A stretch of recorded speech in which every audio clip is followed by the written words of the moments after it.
Thanks, Gideon.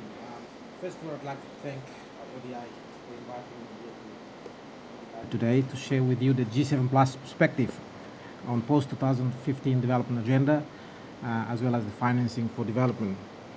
It's my great pleasure to be here today among the great minds in this room, talking about the future financing for development for the world.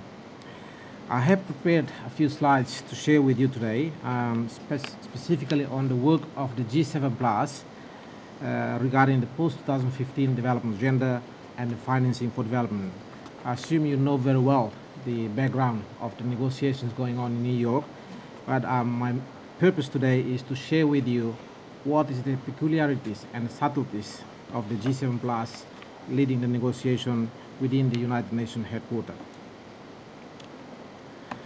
My main messages are fragile and conflict-affected states are most important to be included in the post-2015 development agenda, and they are most at risk of being left behind if we don't treat fragile states in the next 15 years in the post-2015 development agenda. The specific challenge faced by fragile and conflict-affected states require specific tailored forms of development partner engagement. In particular, goal number 16, as we all know, is a transformative sustainable development goal. In our saying, we say that without peace, there can be no development, or the other way, there can be no development without peace. So in the lead up to the Financing for Development conference in Addis Ababa next month, the G7 Plus has issued a position paper which basically asks for 8 big asks. I will outline this in a minute.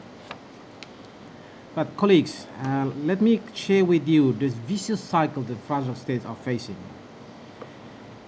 We have weak institutions that make it difficult to collect our domestic revenue and curb illicit flows of billions of dollars in and out of the country. That weak infrastructure also further affects service delivery and makes it difficult to attract private investment. Lack of peace and assumed political and economic risks frightens domestic and international investors to invest in our country. And worse, changing political and security situations, which is now happening in Burundi, in Yemen, in Central African Republic, in Guinea-Bissau, which is already successful, and DRC to some extent, and coming up perhaps after the elections in Haiti. While these countries are rich by nature, but for above reasons do not allow the society to benefit from the blessings of the natural resources. By the way, the G7 Plus are 20 member countries. We call ourselves poor, but in fact we are rich in natural resources. The question now is that the poor governance and poor management of natural resources that really matters. So this narrative really has an impact on the financing for development next month in our discussion. So the G7 Plus has already prepared a few one position paper to be presented in the Addis Ababa conference. Right, as we all know that the G7 Plus came into life in 2010 in the first international dialogue on peace-building state building post-Accra in 2010 in Dili, Timor-Leste. So the harsh realities of development in fragile states and post-conflict states need to be heard. So in essence, we call for the world that no one should be left behind. And this is the side event, the theme of the side event of the ODI next month, as I understand. Bringing us to the global scene on post-2015. As we all know, back in July 2012, the United Nations Secretary General set up a 27-member of high-level panel. The panel emphasized 5 transformative shifts, including build peace and effective, open and accountable institutions for all.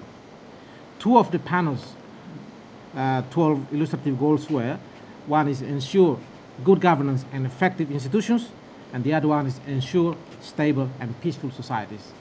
And thank God those 2 illustrative goals, are reflected in the 17 goals proposed by the Open Working Group in New York.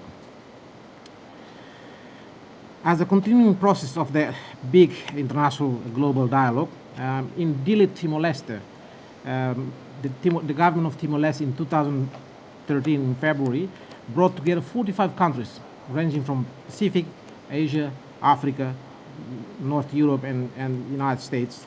And they set out the priorities of conflict-affected states and fragile states, including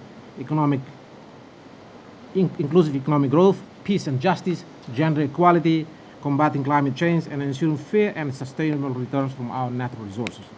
Again, as Simon mentioned early on, business as usual is no longer a viable option.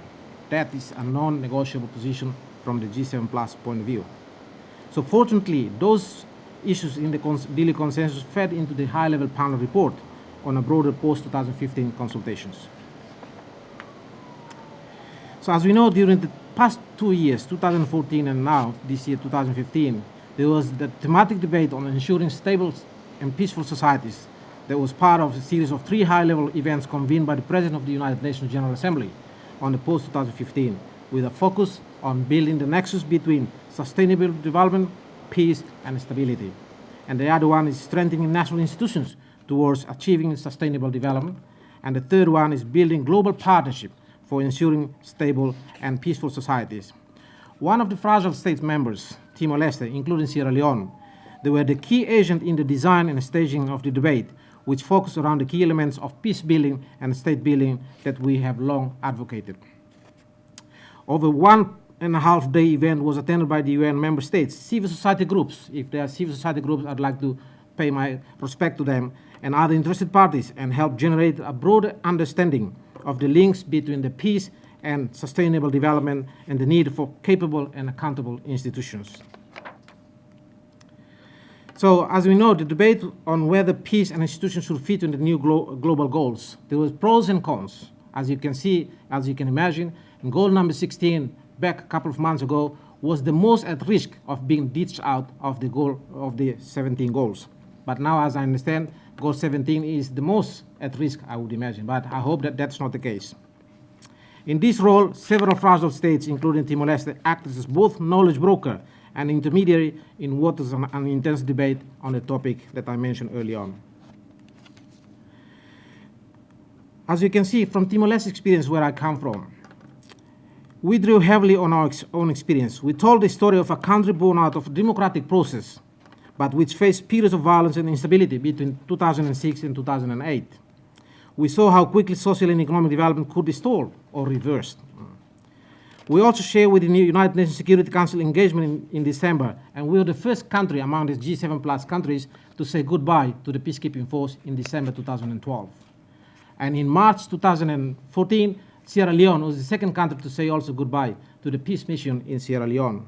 So those are a few indicators that fragile states could move forward, moving from fragility to resilience by saying goodbye to the peacekeeping force, so that we can say once and for all that our agenda is no longer included in the Peace-Building Commission of the United Nations.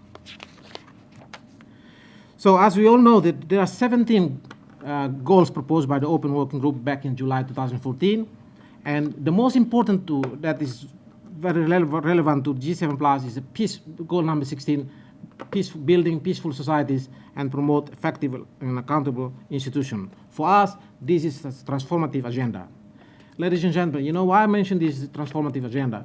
Because without effective and capable institutions, you can't deliver the service to the people at the country level.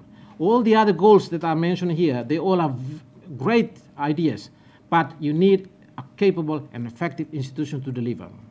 My chair, which is the Minister from Finance from Sierra Leone, he said this: because of the Ebola crisis was aggravated in his country, he is becoming much more appreciative of how important is the institution, the building the institution, because of the weak institution that Sierra Leone is facing. That's why they couldn't deliver the ambulance to help transport the Ebola victims from the village remote areas to the hospitals. That's why the Ebola crisis was aggravated in Sierra Leone. So as you can see, at the moment, the question now is that how can we measure the goal number 16? There are a lot of groups, civil society, in the governmental process, and think tanks, academics. They all are starting to work collectively in order to be able to come up with, those are the 12 targets under the goal number 16, but the question now is how can we develop further indicators to measure this in the next 15 years. As we speak right now, I'm pleased to share with you that there is a group called the Praia Group, led by Cabo Verde. At the moment, they are meeting in Cabo Verde right now, which opened by the Prime Minister yesterday with 15 countries. including some G7 plus, the Portuguese language speaking countries, and some West African countries. They all gathered to discuss about some indicators that might be potentially fit into the UN statistical work in New York in order to be able to fine-tune the possible indicators for goal number 16 by early next year. So here are the key dates in concluding the agenda of post-2015. As you can see from the right-hand side, the one highlighted in blue, as we speak right now, in New York, there is a final drafting session for the outcome document for the International Conference on Financing for Development. So we all are looking for that by next year we should be able to see what is the latest version of the draft outcome document for financing for development. And there is also another intergovernmental process negotiation on the post-2015 development agenda, which is among those 17 goals, and the third International Conference on Financing for Development, which is happening next month in Addis, and the last one, UN Summit to adopt the post-2015 in New York, and the conference on the parties of the United Nations Financing for Climate Change in Paris. So on a bigger picture, as the report that ODI is published, I was very impressed with the report. But by 2030, we need to eradicate extreme poverty everywhere. But also by 2030, 2/3 of the world's poorest people will live in fragile states. Again, the risk is that if we don't include this goal number 16, the risk is that we will be left behind again for the next 15 years. If you see the little words down there, and the report that the ODI put also, they said that fragile states don't ask for more money. It is true. We are not in the business of asking for more money. However, we are in the business of asking for the existing levels of assistance that our development partners are providing to fragile states. Let's make it more effective on the ground. That's what we're asking for. So my last slide is that the G7 Plus position has developed the 8 points, which you can see. The first one is on support domestic tax resource mobilization. We want you to help us in increasing our tax in order to be able to promote tax resource mobilization. And the second one is support domestic natural resource mobilization, another trendy issue that many resource-rich countries are talking about. And the third point is leave no fragile state behind. And the fourth one is recognize the need to prioritize peace building and state building in fragile states. That's what Natalie's state building contract comes to hand here in this context. And the fifth point is mainstreaming New Deal aid effectiveness principles for conflict-affected countries. I believe that at the moment, the international dialogue on peace building, state building, together with its constituency, the INCAF, the G7 Plus, we are monitoring the donors who are really honoring the New Deal for engagement in fragile states. And the sixth point, ladies and gentlemen, is to develop and engage the private sector. We need them to stay engaged in fragile states. Don't come with investment, but once the situation is deteriorated, you pack your bag and you leave. That's not investors.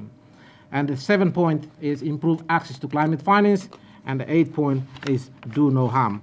The paper is available on our website, by the way. Last but not least, ladies and gentlemen, that as I mentioned early on, the G7 Plus will have a side event in Addis Ababa. We have already confirmed that the government of Sierra Leone, Timor-Leste, and the United States will co-host this side event in order to highlight the 8 points that I mentioned early on. Final point.